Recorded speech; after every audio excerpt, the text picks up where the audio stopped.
धर्मवीर संभाजी महाराजांच्या मारेकऱ्याचं म्हणजे औरंग्याचं गोडवे या ठिकाणी अबू आझमीने गायलं। खरं म्हणजे अबू आझमीचा निषेध करायला पाहिजे, अबू आझमीचा धिक्कार करतो।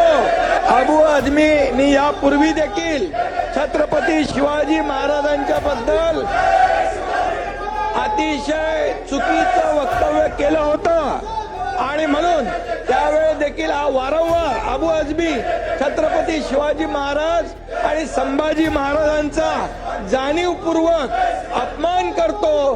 हा खरं म्हणजे छत्रपती संभाजी महाराजांनी देशासाठी बलिदान केलं, आपल्या प्राणांचं बलिदान केलं, पण धर्म बदलला नाही।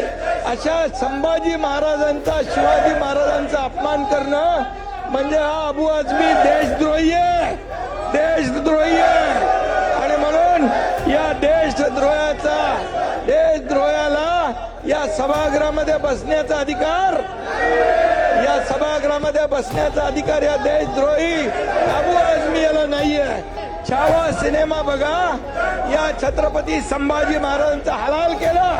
40 दिवस त्यांचे डोळे काढले, त्यांचे नख काढले, त्यांची जीभ छाटली, अंगाची सालटी सोडली, त्याच्यावर मीठ टाकलं आणि असं केलं अपमान आणि या ठिकाणी त्यांचे हलाल केले।